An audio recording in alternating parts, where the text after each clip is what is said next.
La prison de Châteauroux, c'est bien le dernier endroit où ils pensaient voir échouer leur fils. Aline et Michel Lemoine viennent le voir ici tous les vendredis depuis novembre dernier. Il m'a dit quand même qu'il faisait beaucoup de cauchemars, qu'il rêve toujours qu'il est pris par les gendarmes ou alors il ressort, il est repris par les gendarmes, il rêve toujours de prison. Dans son psychique, c'est tout le temps la prison, les barreaux, tout le temps, quoi. Leur fils s'appelle Thomas, il a 18 ans. S'il est aujourd'hui derrière les barreaux, c'est que malgré son très jeune âge, il aurait commis une étonnante série de braquages à travers toute la France. Attaques de banque à la pelleteuse, vol de voitures et encore plus grave, d'armes à feu. À peine sorti de l'adolescence, ce jeune homme aurait basculé dans une équipée sauvage, digne du grand banditisme. Pourtant, Thomas a eu une enfance bucolique en Bourgogne. Là, je nourris des brebis qui sont prêtes à annuler. Voilà. Une famille heureuse qui ne manque de rien. Thomas grandit au milieu des animaux. Sur cette vidéo, il a 7 ans. On pourra voir ce qu'il y a dans la bouche. Avec sa petite sœur, il mène une vie paisible.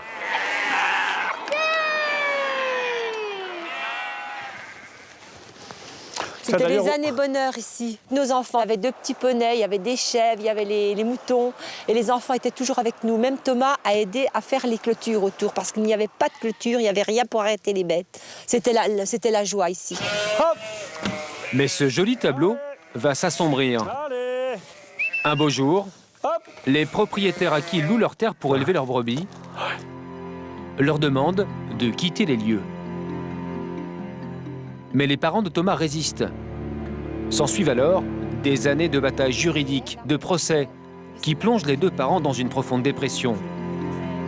Tout cela sous les yeux du petit garçon. Ça le minait, mais on en parlait tout le temps. Quand on pleurait, il le voyait bien. Il avait quand même la haine aussi, lui. Et il s'est dit que toute cette vie, toute cette justice, c'est un combat. Il voulait combattre. Un jour, il nous a dit, mais papa, mais qu'est-ce qu'il faudrait faire pour qu'on arrive à gagner, pour leur montrer que c'est des menteurs. Fini.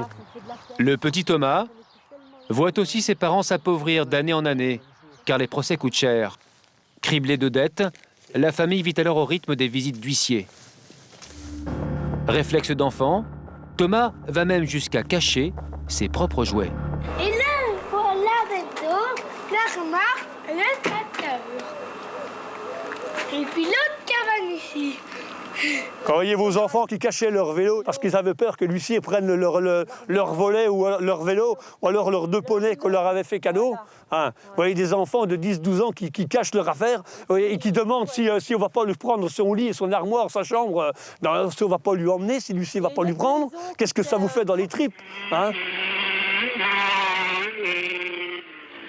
Pour leurs enfants, les parents sont prêts à tous les sacrifices. Voici la moto qu'ils ont réussi à offrir à Thomas pour ses 16 ans. Voilà le collecteur. Allez, ta gueule, arrête.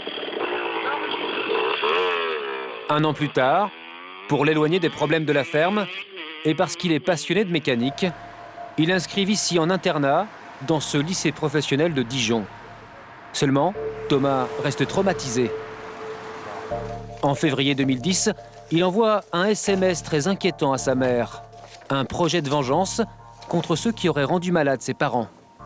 Depuis tout petit, j'entends cette même histoire. Je jure que je vous vengerai un jour. Je vais leur montrer qui je suis, comment j'ai souffert de tout ça. Qu'ils payent, aucune règle ne compte. Thomas ne met pas ses menaces à exécution, mais son mal-être grandit. Et 15 jours après le SMS, il se fait exclure de son lycée. Et en conseil de discipline, c'est vrai, j'y étais, on ne sait pas pourquoi, il a insulté tout le monde. Il a pensé que tout le monde était contre lui. D'ailleurs, c'est là que la psychologue a dit, c'était une psychologue ou une personne de conseillère d'éducation m'a dit votre fils a une grande douleur en lui et le jour où elle va sortir, ça va faire mal, quoi. Alors, pour tenter de lui changer les idées, ses parents envoient Thomas à l'autre bout de la France, en Camargue, au Sainte-Marie-de-la-Mer. Ils lui ont déniché un job de serveur dans cette pizzeria tenue par des amis. Mais ça va mal se passer. Au bout de 2 semaines, Thomas perd son travail. Il se retrouve seul, loin de chez lui, logé dans une chambre qu'on lui prête. C'est alors qu'il décide de faire venir son meilleur copain de lycée. Il s'appelle Julien, il a 20 ans, lui aussi est en rupture scolaire. Il semble très perturbé depuis un grave accident de voiture qui a failli lui coûter la vie. Les deux garçons ont besoin d'argent. Ils n'ont jamais été délinquants, pourtant, ils vont avoir une idée folle. Aller braquer des banques. A priori, ils n'ont aucune chance d'y parvenir, mais ils vont employer les grands moyens. Utiliser des pelleteuses pour arracher les distributeurs de billets. Thomas a appris à les conduire à la ferme de ses parents. À Montpellier, les apprentis gangsters repèrent les chantiers proches de banques et passent à l'attaque. Ils ne font pas dans le détail et détruisent presque entièrement la façade de cette agence. Ils repartent avec 50 000 €. Mais l'argent est inutilisable.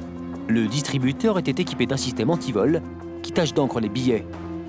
De leur mésaventure, les deux jeunes gens ont de la chance, ils n'ont pas été repérés par les policiers. Comme si de rien n'était, ils parviennent même à rentrer chez eux et à passer leur bac, qu'ils n'obtiendront pas. Ce nouvel échec est un coup dur. Thomas et Julien décident de replonger dans la criminalité.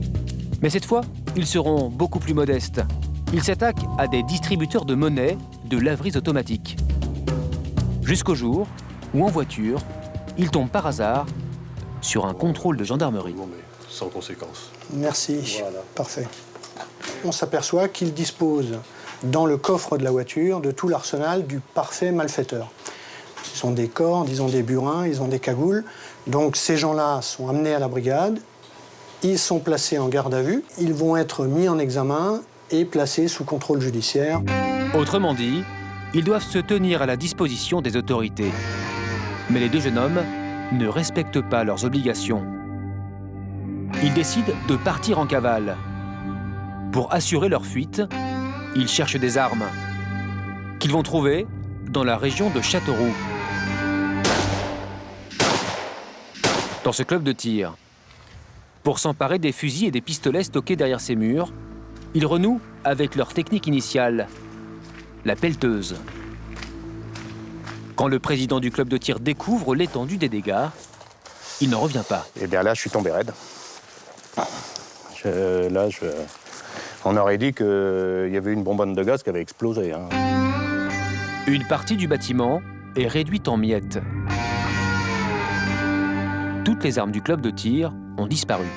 En tout, entre fusil de chasse, carabine, armes de poing, il y avait 12 armes. Vraiment du costaud. Hein. Et en passant par le 357, le 9 mm. Des armes de poing utilisées par le grand banditisme. Grâce à des témoignages, les gendarmes identifient rapidement Thomas et Julien comme les auteurs du vol. Pour éviter un drame, ils veulent arrêter au plus vite les deux gangsters débutants qui, dans leur cavale, laissent beaucoup de traces derrière eux. Ils ont besoin d'argent, ils n'en ont pas. Ils ont besoin de changer de véhicule. À un moment donné, le leur est inutilisable, donc ils vont voler un véhicule avec violence. Ils vont en voler un deuxième. Ils vont faire commettre quelques menues agressions ou menus vols. Et ils vivent, tels les fugitifs, dans des conditions très précaires, très difficiles. Au bout de 15 jours, acculés par les gendarmes, ne sachant plus où se cacher, les deux fuyards se séparent. Thomas est à bout. Il laisse les armes à Julien et décide de rentrer chez ses parents.